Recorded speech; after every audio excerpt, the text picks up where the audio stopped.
everyone and welcome back to my channel.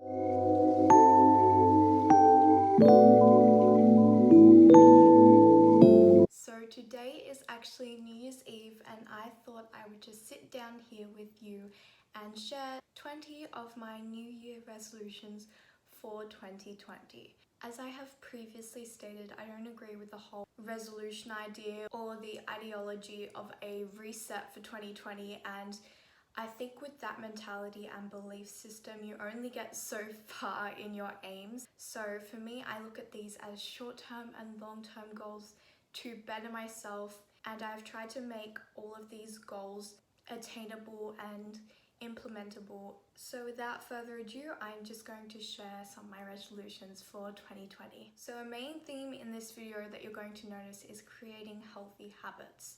So for me, I try to focus on habits that get me to those short-term and long-term goals rather than just having a very vague, ambiguous goal. So the first one I have written is to work on my perfectionism and challenge my inner critic. I'm unfortunately someone who's quite anxious, but I do find when I go over conversations and I overanalyze the way I may have come across, the way someone may have perceived the interaction and whether it was a negative output for them, I can definitely fall down the rabbit hole of overthinking every single day of my life.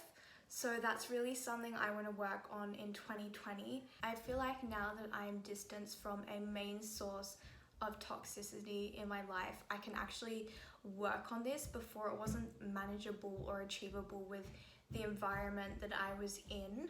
The second part of that resolution was to challenge and work on my perfectionism. I think it's really great to set standards for yourself, but when it comes to a point where it's like your demise, that's when I think it becomes really toxic and overall has a negative impact on you and your life.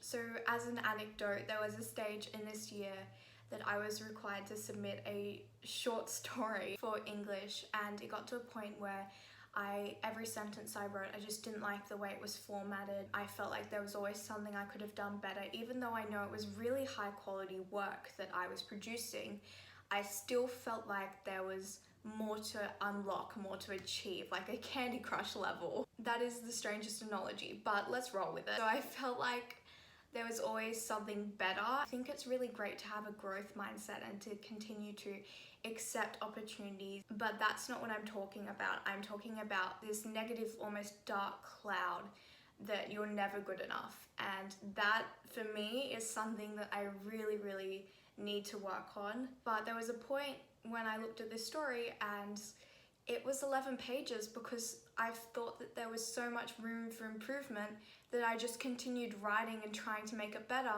And it got to 11 pages and my mom and one of my really close friends had to cut it for, which I really appreciate. That was a lot of hours, but it was so sad to watch. It was like culling my writing, and in the first place, if I was just happy with what I wrote, I still probably would have got a high mark and it wouldn't have drained me so emotionally. So that's definitely something that I'm going to keep in mind in the new year. So my second New Year's resolution is to stop being a people pleaser and learn how to say no. I think for me, a main concept in my life that challenges this idea is when going to events. If I decline going to an event, I need to do it because I know that I won't feel better if I attend the event. If I do it because of social anxiety, then I'm restricting opportunities from myself. So if I do say no in the context of events, then it has to be a good reason for myself. There were so many times this year where I was getting ready and then I started overthinking and I was like, you know what? I can't do this, I can't go. It's just such a minuscule problem, but I catastrophized it and it became what if this happens? And that again links to the inner critic. Everything this year sort of intertwines. I found myself going out of my way to please others when I wasn't emotionally stable myself. So I think it's really great to be there for your friends, but if it's someone you're not close with and you prioritize them over yourself, then honestly the impact can be really negative.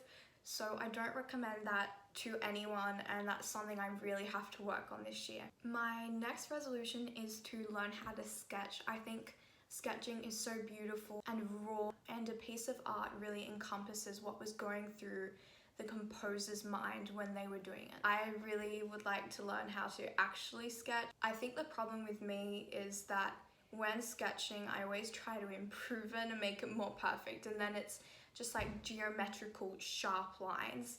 So I just need to find that freeness and hopefully better my craft. My fourth resolution is to read 12 books this year. Ideally, I would like to read more because I do have the school holidays. I think by reading a minimum of 12 books, I'm really setting the standard for myself. It's basically one book a month, and I'm helping myself with time management because then reading is a priority. There was this period of time where I did this sort of social experiment. I'm going to do it again for YouTube. But in exam week, I deleted my social media and I just carried a book around with me.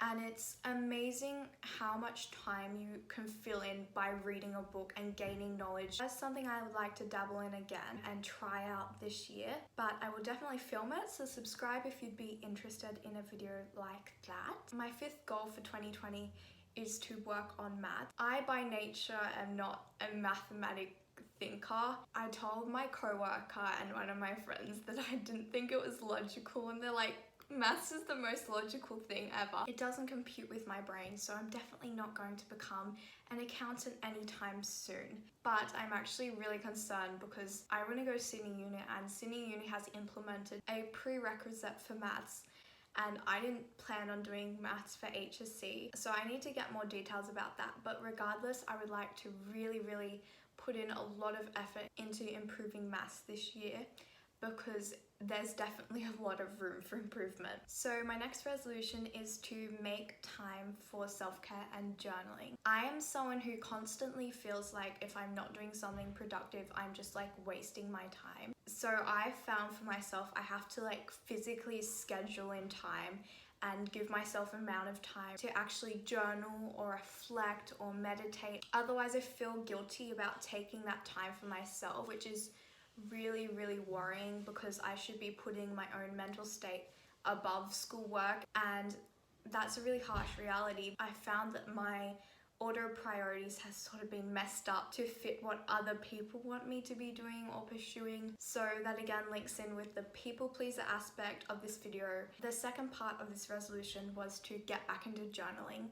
I really enjoy just writing out my thoughts. I find it very therapeutic. I just recently downloaded this app called Youper, and Youper provides some really helpful prompts to help you journal out your thoughts. This is by no means sponsored or anything, but I just think it's a really great tool to have, especially when you are feeling anxious, as they do have guided meditation on there. I think it's a really great app for mental health. My next resolution is to create a consistent upload schedule. So personally, I would like to upload on either a Saturday or a Sunday and just make sure that a video gets out once a week. I think I've been a lot better with this in the past few months, but I would really like to improve this and make sure that you guys are getting consistent content, and that also helps me as a creator with the YouTube algorithm, which is a very difficult system to almost uncrack. So I would like to create more vulnerable and raw content. I find it really hard to open up with people, let alone on the internet, but I would like to share some of my insights on things that I believe matter and influence me and people I know. So I would like to create more raw content. If you have any requests for things that you would like me to make, then please leave them in the comments. My next resolution is to work on my blog. I really enjoy writing. I just think the art of words and putting something together is really beautiful. So I would like to work on my blog and make more insightful posts. So my next resolution is to be more spontaneous. I get a lot of offers in the moment where I find myself writing a pros and cons list in my head, and most of the time I decline due to the fact that it will most likely make me uncomfortable, but I need to do things that are out of my comfort zone to grow and develop. An example would be, I really love public speaking and debating, and I really enjoy getting my message across to an audience, but sometimes I get really bad anxiety and I pull out last minute.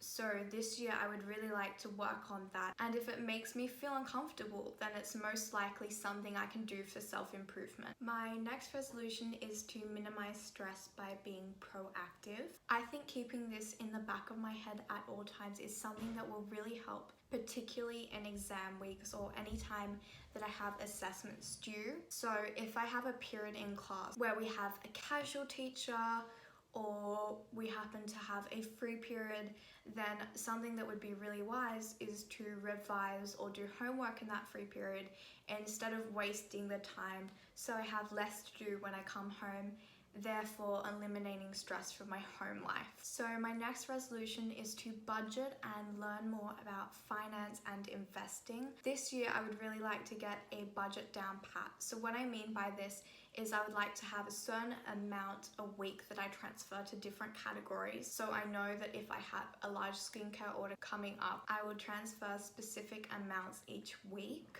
Same goes with birthday presents or books I would like to buy myself, so that might be like a miscellaneous category where I transfer money just as like a backup.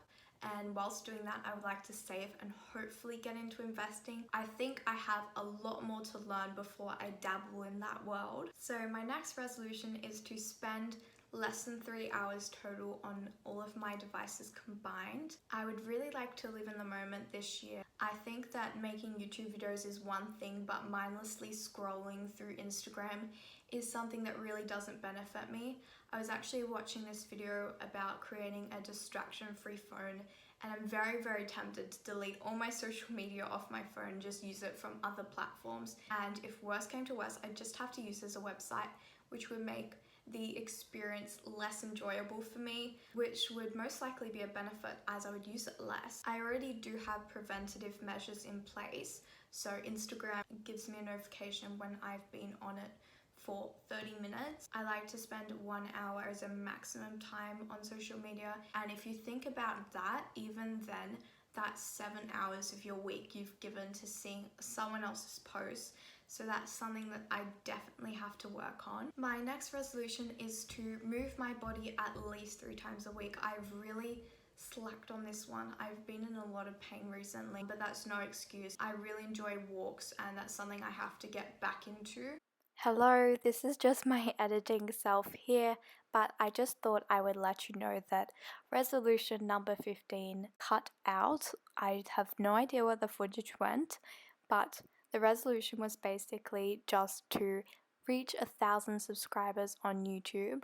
Now, I don't think YouTube is purely about the numbers, nor should you get too concerned about them, but it is really hard to track your progress without them. So 1,000 is a really nice goal, but again, if it doesn't happen, then that's fine. I'll just aim for it for the next year. So win or lose, I'm just setting the intention. My 16th resolution is to keep up the habit of hydrating. Particularly in the past quarter, I have religiously drunken about 2 liters a day. There have been a few days where I've had 1.5 liters, but I think that's a massive improvement for me.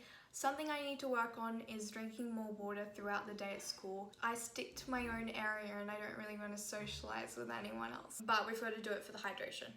My 17th resolution is to learn to be alone with my thoughts and embrace mindfulness. I would just like to sit in tranquility and accept and embrace my thoughts and not associate them with any emotion and just be one with them. As I said, I have a really hard time with overthinking, so if I can just learn to just accept that they're there, that's the way I'm feeling, I don't have to attach it to an emotion, then my own headspace would be a much more positive place to be in. My next resolution is probably a little bit controversial, but it is to explore philosophy and religion. There are a lot of questions I've been asking myself about the world and how I came about. I really need to do my own research. So my 19th resolution is to enforce a sleep schedule. I've recently learned that I really need sleep to function.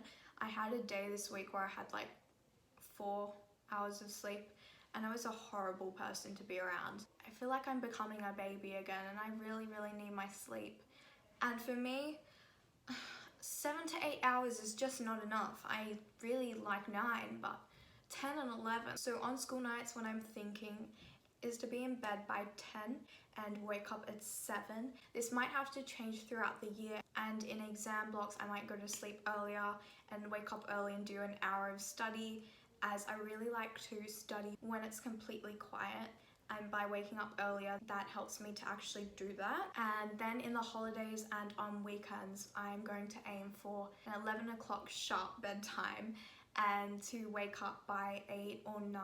I mean, I'm going to let this one be a bit loose because hopefully my body can learn to tell me how much rest I actually need. And last but not least, my final resolution for 2020 is to listen to more podcasts and actually take notes. Sometimes I listen to something and then I feel really guilty for taking the time to listen to something, so I try and multitask and do as much as I can and fit it all in. I lose my thought process and I've just wasted 20 minutes by trying to be productive and just barely absorbing any information from the podcast. I mean, if I'm truly trying to be productive, then going on a walk while listening to a podcast is probably a good thing for me to do. And that would most likely be a good way to absorb information while actually being productive in the sense of exercising for my own mental clarity. And then I think that the take notes part of this resolution will also help me to retain the information. So I hope you enjoyed this video. Hopefully I have inspired you to create some of your own resolutions for 2020, and I find that if you're creating superficial resolutions, then you most likely fall off the bandwagon. Also, if you create really strict, unattainable goals, by the time the 1st of February rolls around, you will probably already not be fulfilling your goals. That's why I recommend creating actionable goals. So as I said, I really encourage writing a list of short-term and long-term goals to start off 2020 on the right foot. So if you did enjoy this video, please give it a like and subscribe to my channel if you'd like more content like this. And I will see you in my next video.